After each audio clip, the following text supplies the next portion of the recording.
All right. Well, welcome. This is the second conversation that I'm having with the art of the inclusive conversation, and today we have John. John, how do you say your last name? Pangiochi? Pangiochi. Pangiochi. Pangiochi. Yeah. See. Excellent, excellent. John, you and I, we've known each other for a couple of years now, and Yeah. I am always very inspired and impressed at the way you articulate yourself and really the evidence of the deep, deep work you have done. I always feel like even though we've never met each other in person, we've had several conversations over Zoom, one on one and in groups. But I always feel like you are an old friend. You are definitely an old friend and a kindred spirit, and I've been looking forward to this conversation. And I just wanted to ask you, how are you arriving and what are you bringing? Well, I'm arriving relaxed, engaged, present, excited, Mhm. um, really thankful and grateful for the opportunity to connect with you. You have um, a soul that's about the same age as mine. It feels like it's not. It's an old soul, Mm, and we connect on a lot of different levels. So um, that, and what I'm bringing is love, gratitude, and like an intention that humanity gets to go to the next level of evolution and involution mm, mm. based on our willingness to go places that are uncomfortable sometimes for people. Yeah, yeah, absolutely. Yeah, thank you, John.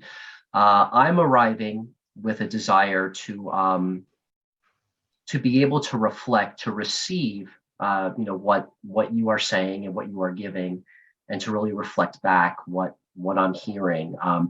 What really came through to me loud and clear was the evolution and the involution, and I think that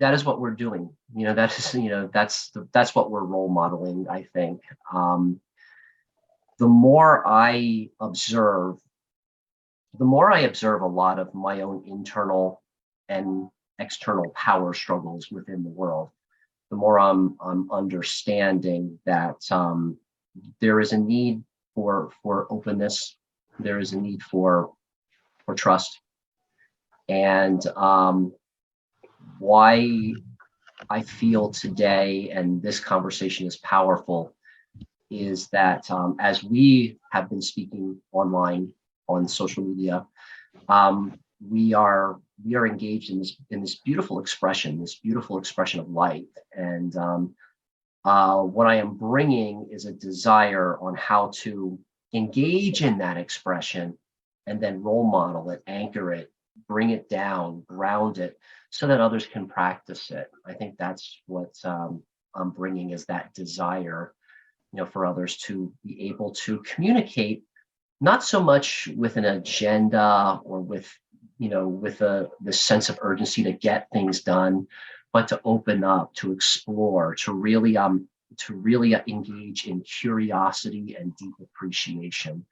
Because when that is evident, there is no need really for a sense of urgency or an agenda. We're right where we need to be, and we are within the presence of the divine source, God, whatever you want to call it, and we're just kind of surfing, riding that energy wave, and whatever emerges is what emerges because we're exploring. We're not trying to control or not trying to force anything. So that's what's alive for me, and that's what I'm arriving, and that's how I'm bringing what I'm bringing today.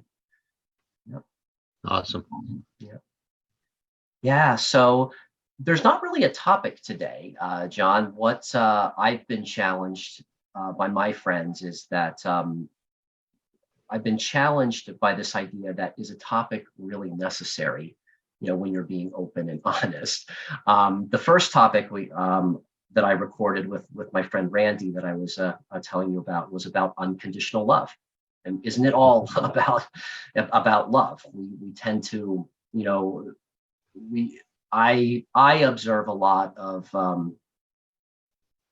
of skepticism around this concept of love. It's almost like this lovey-dovey, very trite kind of idea, but understanding love on a deeper level, um, in being engaged in it, it really is all there is. There's a saying that infinite love is the only truth, and everything else is illusion. So that's what comes up for me. And the topic really today is just practicing the art of inclusive conversation. So I think of, what does art mean? What does it mean to be inclusive? What does it mean to have a conversation? Yeah, that's just what comes up, and that's what's emergent for me. So I'm going to encourage, as we do this dialogue, is that whenever we speak, we take a moment, slow down, breathe, catch up with what we just respectively said, and then let that guide us to the next question. So as I catch up to what I just said and just my expression, the next question I am led to, John, for you is, what is most alive for you in this moment? Hmm. So I got what's coming to me right now is the core of being, of human being. Mhm. I think at my core and at the higher levels of consciousness, if there is such a thing as a level of consciousness, Mhm. is love. Everything is love. There is nothing that's how we got here. That's how we stay here. That's how we leave here. That's why we got here. Um, it's the question and the answer, you Mhm. know. Mhm. So and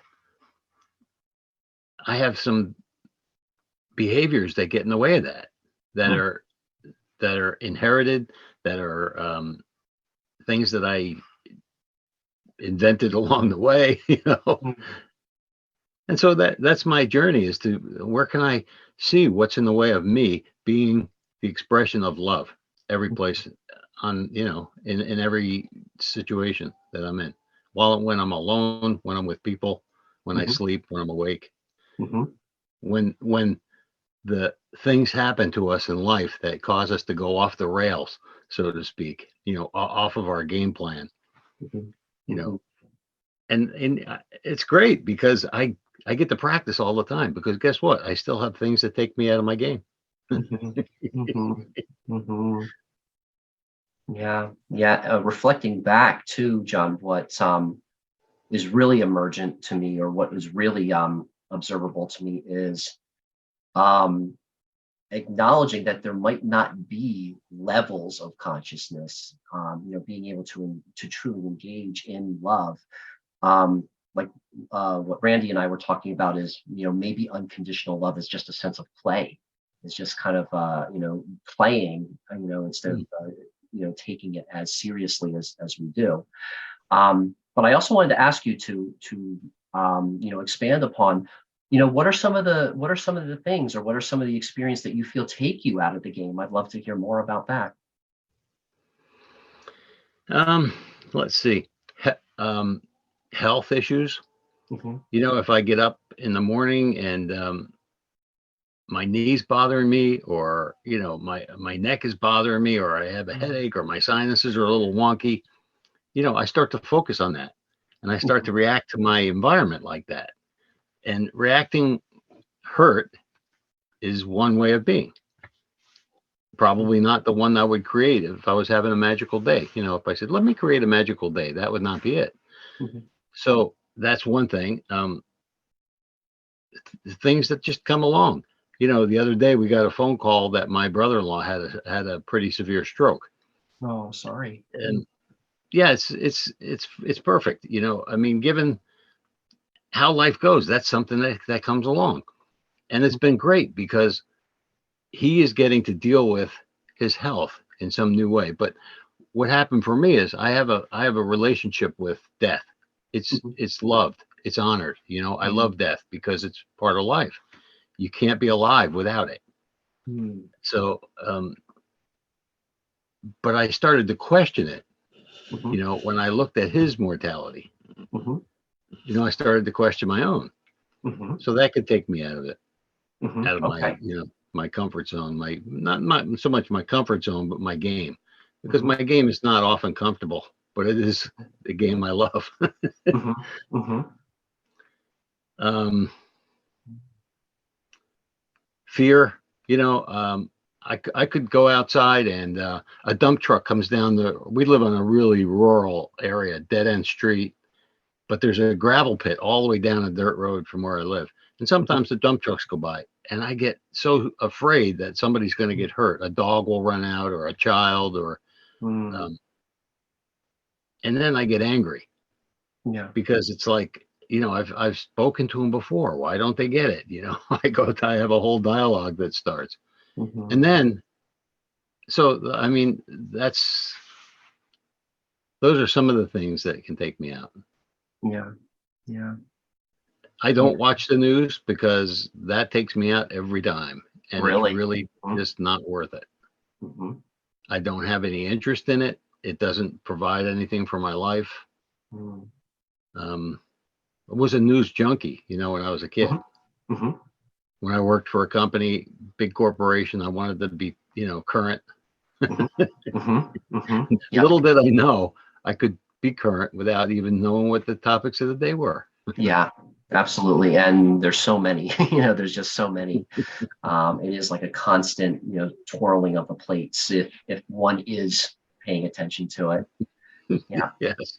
Yeah. So I wanted to pause for a moment because something you said also about, the relationship to death, being able to acknowledge, a lot of these, what some people would consider negative emotions like fear and like anger,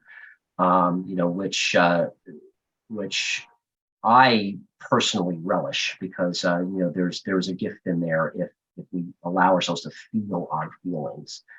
So I wanted to give you the opportunity, John, to catch up now with everything you just shared about the relationship with death, about mortality, questioning mortality, embracing some of these other feelings, and I'll let you guide yourself to the next question for me, and we'll go ping pong back and forth like that. Okay, great.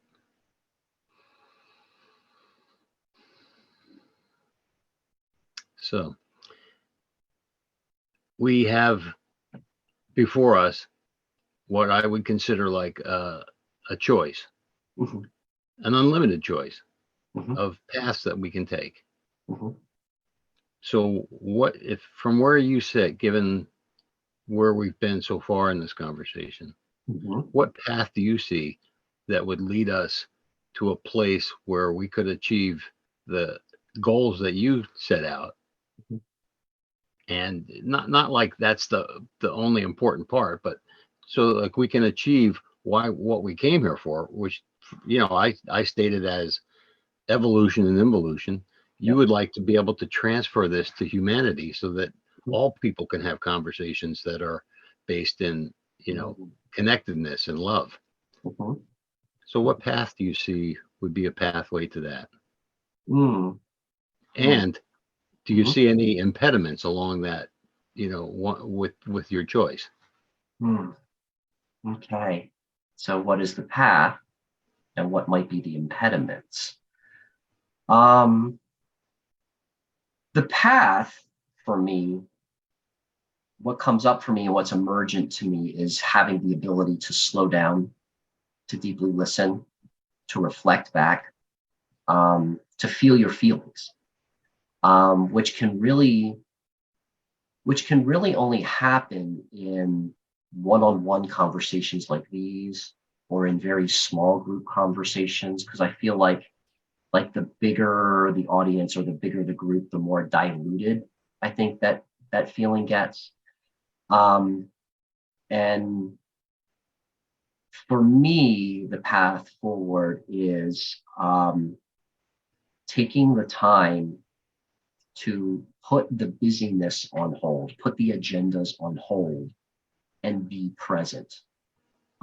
Because every moment that you are present, it's like it's developing like a muscle, it's developing a skill, to be able to be fully present. And what I think comes with that, John, is what I've been coming to understand is something called power alignment, where it's not power over and it's not submissiveness, but it's about mutuality and sharing, sharing power, understanding. As I speak often about, I do believe that economic reform is possible so that we can start to neutralize things that we see in our world, like poverty and starvation and all of that. But I think before any of that can happen, before the tangible steps of that can happen, we first have to engage in spaces where power alignment is possible. And that's where slowing down and really listening and letting go of outcome. And I think in many ways, developing a relationship to mortality plays a big part in it. It's not it's not easy. It's simple, but it's not easy. And yeah, that's what I see as the impediment. Is the impediment toward that is conditioning. I think there's a lot of conditioning in our world, that tells us that we have to go big or go home, or we have to be the first. We have to be the fastest, the strongest, the most powerful. But I feel that kind of creates an imbalance. I'm very sensitive to the natural universal law of polarity, of duality, where in our world right now, the linear thinking, the masculine, the achiever is evangelized, but the healer, the artist, the sensitive soul sometimes takes a back seat and is not acknowledged, is not seen. So the impediment, which also carries the reverse of the solution, the way forward, the clarity, is to honor both sides of the polarity and continuously work. Again, it's simple but not easy. Continuously work at merging thought and feeling, heart and mind, strategy and culture. So so that's what emerges for me in that question, John. So do you want to reflect a little bit on what I had just offered up? And then what I'll do is I'll catch up to everything, and then I'll put the next question to you. Yeah, it's great what you said. It's like an opportunity to see where we are. Where you have an idea where you want to go. What I'm hearing is like where you want to go is not the thing. The destination is not the thing. It's the journey to that's really going to bring us together. Mm-hmm. We're all alike in that regard. We may be going different places, but we all have a process that we're using to see ourselves and to see others. And if we can balance that in a balance of what you called power alignment, mm-hmm. make both sides as equal as possible so that everyone is aware of what everybody's games are and everybody's wishes and dreams and what they love and what they hate and what scares them. Mm-hmm. All of a sudden we're on a journey of love together, instead of I want to get there first. I want to get, I should be a couple of steps ahead. Obviously you're not getting it because, wherever we've gone in the past as humans. Yeah. It's relaxing to be in a conversation to just let go of that. Right. Mm-hmm. Not have to fight for identity. Mm-hmm. Mm-hmm. Yeah, absolutely. Not having to fight or push or strain, and just kind of going with the flow. Just acknowledging what is emergent and honoring what is emergent as well. Yes. Yeah. As you were reflecting, and as I was reflecting on expanded on was, what do you think the first step would be, John, for someone who might be afraid of being in these kinds of conversations, or afraid of being in these types of environments where it's about being truthful, or it's about letting go? What would be a first step for someone who might be afraid of such a proposition as a conversation like this? Hmm. If I look at my own life, I guess like there's several things. It's just acknowledging what it is that you see that is making you fearful. Just notice. Don't deal with it. Don't stop it. Don't enroll in it. Just notice. Oh, I'm uncomfortable saying what I think, like in that realm, or I don't want to be judged. I'm already starting to have opinions about the person that asked me that question, because why would they ask me that? It's Mm, absolutely natural. I do it every day. mm, The first thing that happens when I walk outside, if I have a flat tire, is I look up and down the street and say, who did this? Who plotted against me to get me a flat mm. tire? Who left a nail in the road? It's just Wow. automatic. Yeah. Not something I like, or I kind of like it now because it just shows up, and it's like, why not enjoy that, for a second? Hmm. Hmm. And so, but then I can see it's a flat tire. It happened. Yay. I get to show my, appreciation for a car that works now. Hmm. Mm. And like, I think a good first step is acknowledging. And then what you said before really struck me. Maybe all love, love really is play. Mhm, mhm, Play a creative game, or take some time out and be creative. Create some art, listen to some music, mhm, garden, cook, clean. All those things could be creatively done, so that you actually open yourself up now to a place where you haven't been before. mhm, mhm, For me, it's I walk in the woods behind my house every day. I call mhm, it the temple of love. It's like it's my worship every day. I go out and worship, and I really create my relationship to nature as nature. mhm, Like I am nature. We're all nature. mhm, So that's always a first step, is to just see who am I in this conversation. mm, Okay, I'm afraid. Okay, Mike might be afraid too. I don't know.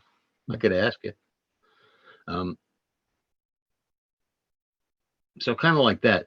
I think the only thing that stops us, or that's a game killer, is if we won't do it. If we just, hit the leave button, mhm, mhm, mhm. you Yeah. know, and that's not the end either, because I've done it. Mhm, I've unfriended people. I've hung up on people. I've gone off on people. mhm, mhm. And then it's just like, oh, now it's just an opportunity to get back in communication, Yeah. Yeah. own what I did, love what I did, Mm, honor it, mm. and honor that other person for who they are. And that's the step that matters. Is like the first step is really honoring the person that's in front of you, Yeah. because Yeah. the fact that you came to even have this conversation is a miracle. Mhm, mhm. Yes. So maybe the first step is honoring the miraculous. Mhm, mhm. Yeah, I'm catching up with everything here, John. Very rich. Very rich. What's still reverberating for me is, that maybe love is play. Um, Honoring what comes up for me. These are not the words you used, but what comes up for me is how to honor everybody as our teacher. Even when we want to be attached to social roles or social positions, or those ego, kind of like those ego attachments. How do you really see the teacher in everybody, and to honor that, to honor that lesson or to honor that experience, even when it's uncomfortable. Like how do you say yay to a flat tire? Like you observe, there's the appreciation of having a working car. So there's what's alive for me in this moment in response is getting back to that sense of play and really seeing the teacher in every eye, and seeing the teacher in every moment, seeing the teacher in everything that is in existence. So anyway, yeah, that's what comes up for me in reflection. And thank you for holding the space for me to allow myself to get better at reflecting as well. It's something I'm working on. So I will let you catch up with everything that just happened in the last few minutes and let you guide the next question in here. It's interesting. One thing that's really interesting, I just have to say, is your background. It's very, it pulls me in. So that while you're speaking, it's just very calming to see your background. I'm noticing my own background, and it's a little bit busier, or not as I'm not sure what the word is, but it doesn't pull me in like. So it's excellent background for a conversation, because it doesn't detract anything. It kind of soothes me as we go on. Thank you. Yeah, this one felt right to me. I've been using it for about a year or two now, so thank you. I think, like the question that wants to be asked now is, how do we bring more people into this conversation? You are a master at getting the word out. I guess I'm getting the impression like a lot of people didn't take the opportunity, but I certainly see you out there always offering the opportunity. So like, how do we now get this people to take the opportunity to be part of a larger conversation of one-on-ones or one-on-threes or whatever the right mix ends up being. Yeah. What comes to me, or what's alive for me in response to that question, is this paradox about whether or not a topic is important or not. Because when there is a topic, and my friend Trey, I think you might have met Trey in one of our Circle of Miracles meetings a couple months ago.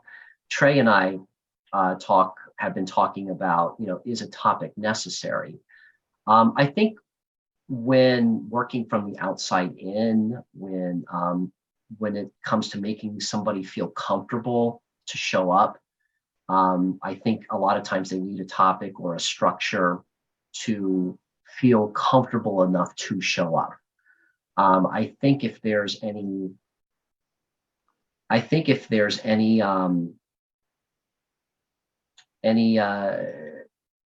awareness that we're going into the unknown, or we're going into something where we don't know what the outcome is, I think that's what keeps people away a lot.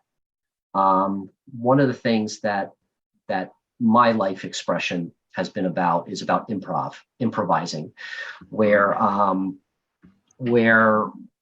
almost everything I've done has never gone to plan. So I just don't really make any plans or strong structures anymore. I can do that, and I have done that. I've facilitated conversations that were very structured, but it almost always goes in a different direction. So how do we get more people?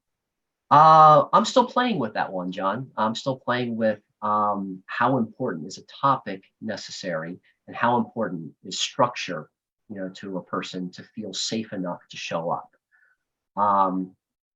That's not clear yet. Maybe that's a matter of doing more work like this, role modeling, work like this, so that people can feel comfortable enough to show up. I think that's really, that's really kind of like the sticking point. That's the rub. How we get them to show up when they feel safe enough, I think, to show up. And I have a habit to get right in the middle of things that are very controversial, that are very triggering, that are very uncomfortable. And I mean, I just did a workshop last week about suicide prevention and creating power alignment between mental health providers and and consumers. We call them challengers because they're challenging the system. And that again, it comes back to power alignment. I think it's that we're in a society, or we're in an environment which is about power over, and being able to voice your authenticity, being able to voice what needs to be said, to be able to create power alignment, is something that's very unfamiliar, especially in Western culture. So yeah, so to answer that question, how do we get more people involved in this conversation? My due north with this, my instincts tell me just keep the container small. One-on-one conversations, practice curiosity, practice appreciation, and find a topic. I think that is common ground, so that out of that topic, if you want to work from the outside in, out of that topic is the emergence of relationship, how to be with each other. For people like you and me, and for my friends and colleagues with WINFinity, where we have these kind of conversations all the time, where it's not about topic, it's about how do we treat each other, what are the explicit agreements we are making with each other, and how we relate to each other. Topic's not important.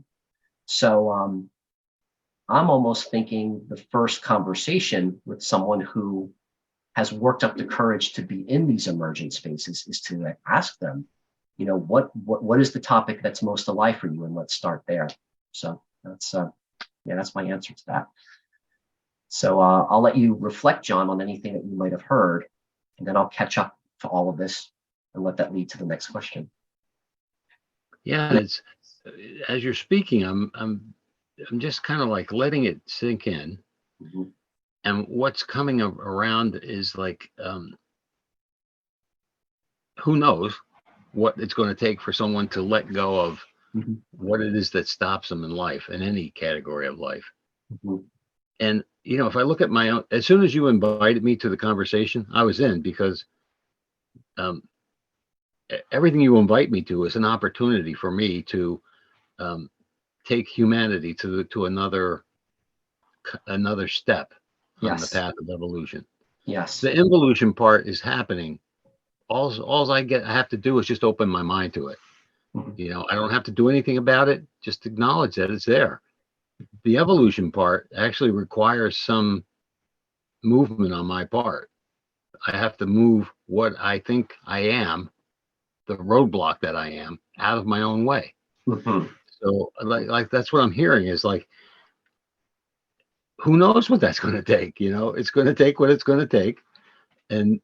But you're not stopping. That's what I hear in your words. It's like, oh, I don't know what it's going to take, and we're just going to keep doing what it takes until we get there. Yeah. We'll end up on that path. Mm-hmm. We are on that path. We are on that path. Yeah. Mm-hmm. It's uncanny to be able to have a conversation that, and I'm still going places that I would normally go. I'm still judging and assessing, and then I get to let go of that. And that's what everyone's going to go through. So I think we're doing a pretty righteous job of modeling the process. Yeah, absolutely. Absolutely. Yeah, no, I'm catching up with all of that. I noticed your phrasing of making a statement and making a statement and. So it's not a but, it's a yes and. So it's not a no, but it's a yes and. That's kind of like a rule of improv: is you accept the offer and it's a yes and. So that's what's alive for me in that. Yeah, let me catch up with all of this. I'm observing how in these conversations, it's almost like source is coming through, light is coming through, where everything just goes blank for a moment, and I have to catch up with what just happened, because then it's almost like there's like a temporary amnesia going on there. So yeah. So okay, yeah. So I talked about the paradox, talked about that we don't know where this is going, and that's great. That's what I wanted to go to. All right. So how do you love yourself when you're experiencing emotions like anger or fear or guilt or anything like that? How do you love yourself through that?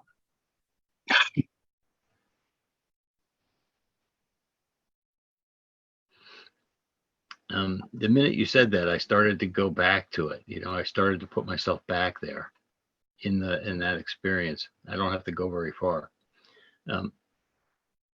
How I used to love myself was by doing things that make me feel good no matter what. Mm-hmm. Alcohol, sex, sports, buying things that I really wanted. I'm not much of a consumer, but I still have things that I like. Pens. I probably had 1,000 pens at one time because I just loved pens, because it allows for the flow of information out of my head onto the communication. Yep, I share that with you. Yep. It's crazy, but it's me.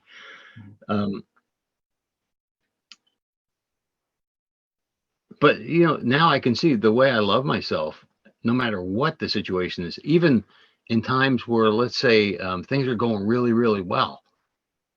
Because I've had times where that was the case, and I blew it up anyway. Because it was too good.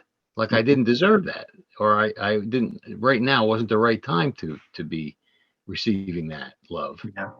Yeah. But how do I do that? It's just by acknowledging where I am. I have to find a way to get one step back from where I am, because if I keep going forward, I'm probably not going to stop until my head hits something and something breaks.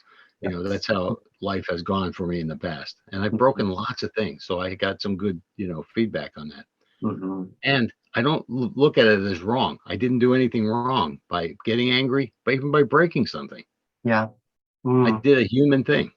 When Yes. people say in a conversation like that's inhumane, it may be inhumane, but it's not inhuman.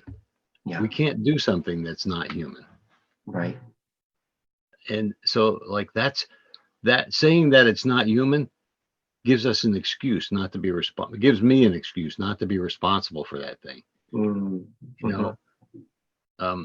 I used to work with guys coming out of prison. They did some stuff that, not many people would think was good. Not many people would think is a human act. It's all human. I fell so in love with these guys because they allowed me an opportunity to see my humanity at the bare level of defending your family with your life, of taking another life, of, going to extremes that most people couldn't even consider going to. Right. Not that was good, but it was good because I got to see my own life in the process of it. And so that, I can love myself just about anything through anything. Having done that, I can look back at my life and, I had things that I thought were horrible that I did. Yeah. I love myself through all that. The only way I can do it is to not compare myself to some horrendous act, is to realize that I could be the horrendous act. I could commit the horrendous act. That is within me. Yeah. And then I get to see, that the only difference between me and this is what I used to tell these guys. The only difference between us is that I didn't get caught doing the things I did. And I had enough money for an attorney when I got caught doing the things I did. Mm-hmm. And I got lucky a lot of the times with the things I did. Mm. Did I ever kill anybody? No, I didn't rob banks or any of that stuff. But you know, those guys they went on a path. You know, they ended up someplace. I ended up someplace. There's Yeah. no difference between us. None. Yeah. Yeah. Yeah. What's emergent for me in this, John, too, is I'm feeling like reflecting back. I mean, I have family members, and our friend Marta Reese, who's also done that work as well, you know, within the prison system as well, you know, with family members who we have lost, you know, due to some of those decisions. And you know, I'm also thinking a lot about our conversation from last week, where I'm thinking about oneness and polarity, duality. It's almost like the purpose of this duality is to feel things on such a deeper level and to reconnect, you know, with spirit. And I am I am amazed and I am appreciative of your courage in being able to talk openly about that as well too, because we've all had our human experiences, you know, where we may have unintentionally hurt someone or maybe sometimes intentionally hurting someone, but to be able to be present in that and to be honest about that is very admirable. And I think it, like you had put it in the words earlier, you know, moving humanity forward in evolution. I think that cannot be understated. So I wanted to reflect that back of what's emerging for me at this moment in this conversation. And the healing power I think it has as well too. Yes. Yeah. So I'll let you catch up with all of that and let you guide that into the next question. Hmm. And by the way, as you're thinking too, I do want to express a desire to work with the prison population again myself, and yeah. So I'm just going to make a little footnote here that that's something that I'm still very interested in. I think that is an untapped resource.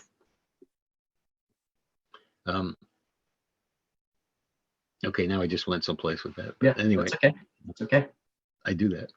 Mm-hmm. So it's like we're all here. There's not a person I can think of on the planet Earth that has been, is now, or will be that I could not sit in a room and have a conversation with and have it end up being amicable. Mm-hmm. Like I just don't think it's possible Mm-hmm. that I couldn't do that. You know, it just doesn't even fit in my head. Mm-hmm. There's some people I don't want to be in a room with. Mm-hmm. But if I was, I just believe I could have a conversation with anyone. Mm-hmm. What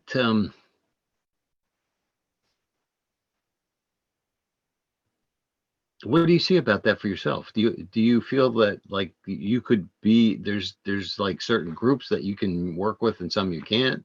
Is there limitations for Mm-hmm. you? Mm-hmm. You know, Yeah, I'm still exploring those limitations, John. What first came up to me when you said that, not so much certain groups or certain ideologies, but more with you know, people in my own life that you know, that for some reason or another we had misunderstandings and we both got very hurt.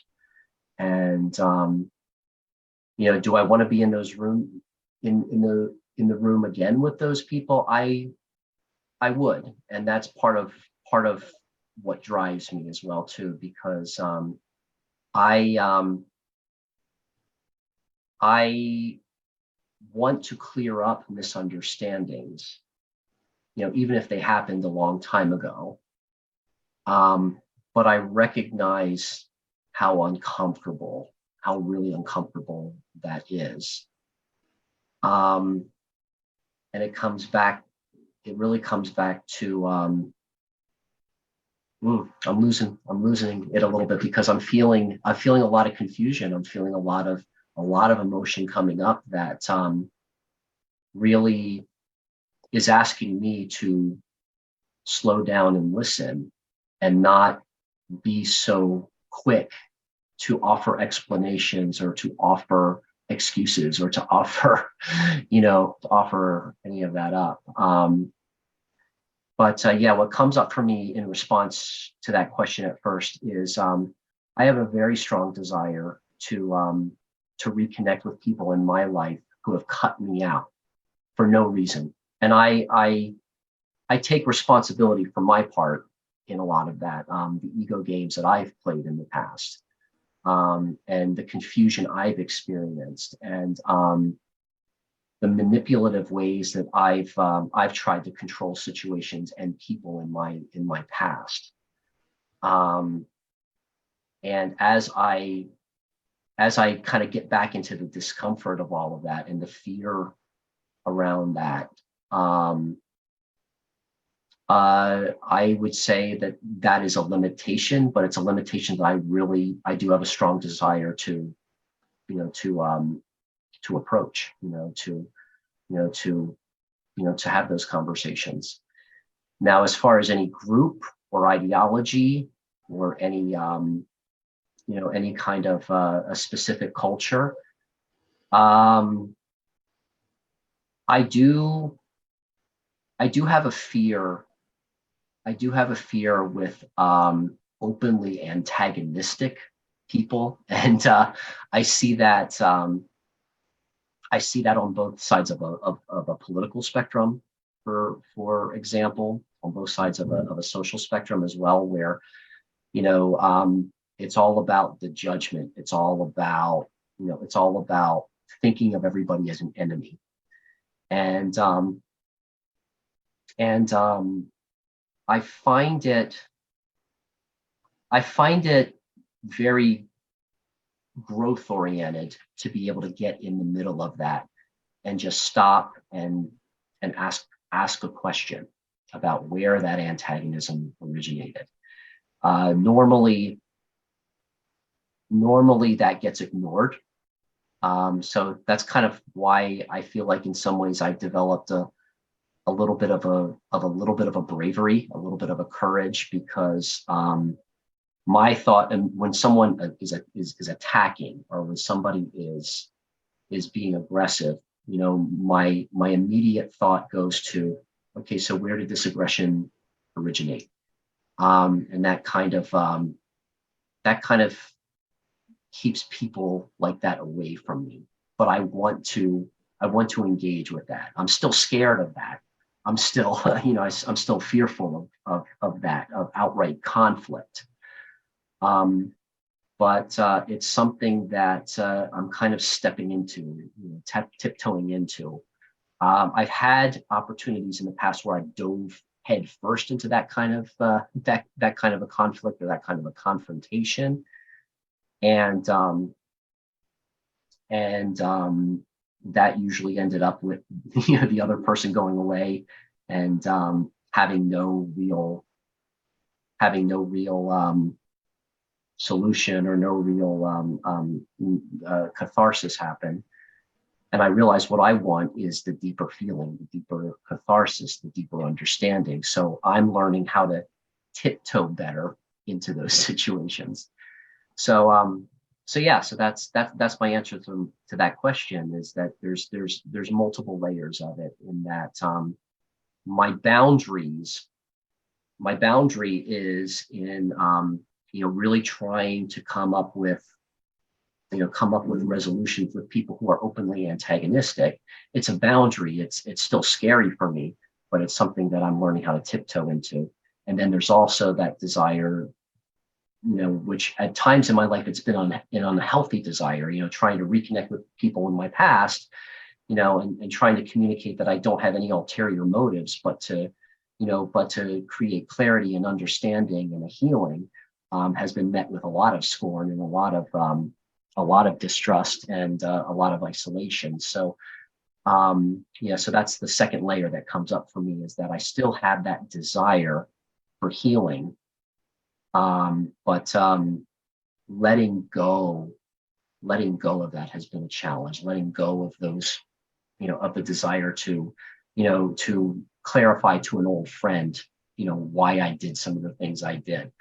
Letting that go has been a real challenge. So anyway, that's what comes up for me as far as, what are the limitations? What are my barriers?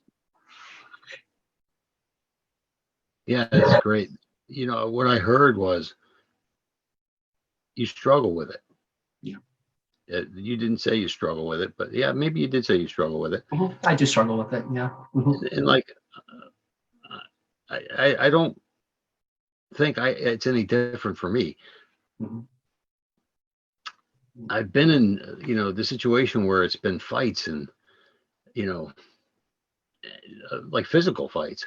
Mhm. Um, and when I was younger, that was okay with me. I actually kind of enjoyed it. I'm a physical guy, so I used to think that that was kind of fun, and not like I wanted to hurt anybody, but I liked the contest of it. Yeah. Yeah.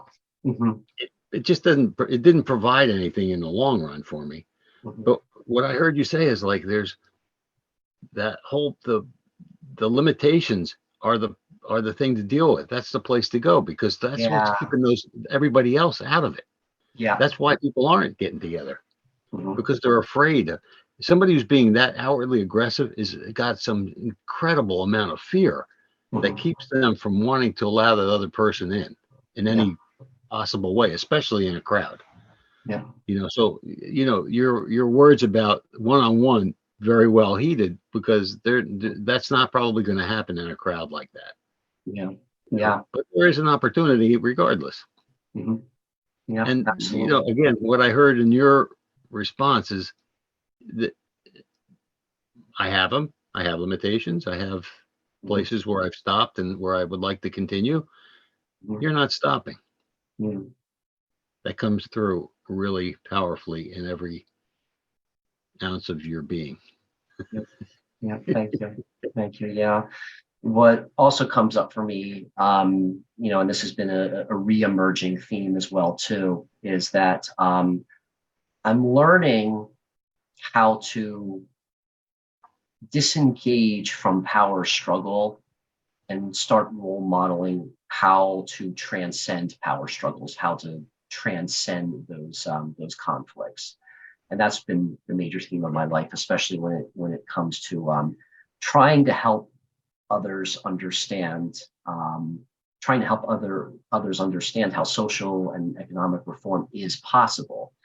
But first, it requires developing the skill sets to disengage from the struggle and learn how to transcend the struggle, transcend the power struggle. So that's been a major theme. And what you had said earlier, the first step towards it is just acknowledging it and being honest with yourself about it. So, yeah. Well, we are coming up to our time here, John. That went by like nothing. Yeah, yes, it always So does when we're talking. absolutely, absolutely. So I have three final questions for you now, John. Um, what was the value? What was the benefit of this conversation today? If you had to describe it or explain it to somebody else, what was the value of today? The value for me, I mean, what is the value?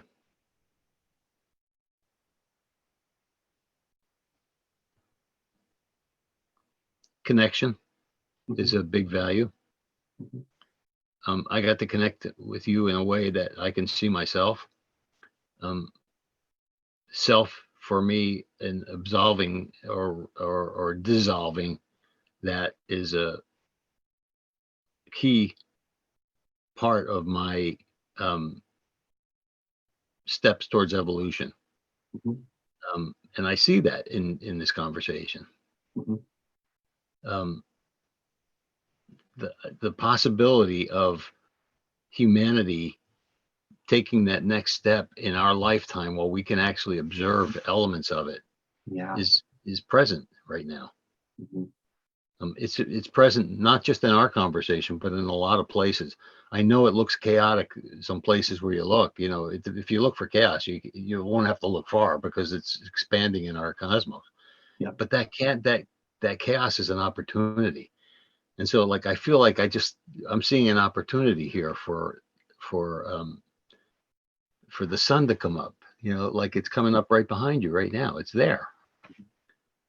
That's a perfect backdrop for conversations, by the way, because it's an opening. It's an opening background. Yeah, it is. That's something I really appreciate. And I'm grateful for the opportunity to be in communication with you and communion with you. And Thank you. What I experienced in this conversation too, John, was that especially when you are a reflection of such powerful light, such powerful strength and light and understanding. I've gotten the chance to really kind of experience what it might be like for someone on the other side of that, where there were times where I'm just like, oh, I'm feeling a little like this is washing over me. It's a little overwhelmed. And, how do I get back to grounding and getting to the next question or responding to the next question? So it was a phenomenal experience for me, being able to be in the middle of it and be able to ground myself in it. And I'm grateful, very grateful for that experience. So so that's my takeaway in this moment. But the more time that goes by after this, and I'm reflecting on this conversation, more things are going to emerge. So I'm gonna leave it at that. And what I also like to ask at the end of these conversations as well, John, is most people like to ask at the beginning of a conversation, who are you and what do you do? Now that we've had this conversation, I like to save that for closer to the end and ask you, in this very moment, who would you say you are and what do you do, John?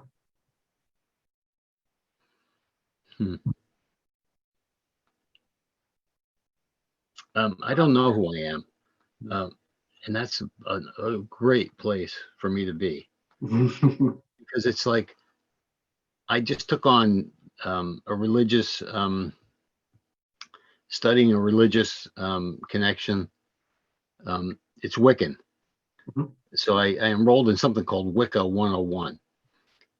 I'm doing something called, have you ever heard of Gene Keys? Absolutely. Yeah. Started participating in the Delta program there and looking at my holographic, my hologenetic profile and that. So it's like every area of my life is being broken apart. I'm seeing where I am and breaking it apart. Now, who am I? So I don't know who I am, but what I'm doing is creating a opportunity for humanity to step into. If I'm willing to break myself up in pieces every day, for as long as I can keep, having this avatar break things up, that provides opportunities for people around me. And I can see humanity actually starting to crack open. It's becoming visible. Yeah. So I'm a perturber and me too. no doubt. And an appreciator of what it's like to have somebody stick it in where it hurts with, unexpectedly and unwantedly. So I have nothing but love and grace when I stick it in, because I know it has to be stuck in. There's no gentle way for me to break myself open, and there's no gentle way for anybody else to do it either. Right. We can be as gentle as we can, but we have to face the harsh reality. We aren't who we felt we were. Yeah. 5 minutes ago. Absolutely. Yeah. Right. All right. Last question to somebody who might be watching this conversation, or however this continues to get out. What would you like to see happen next, John? What would you like to invite others to experience with you?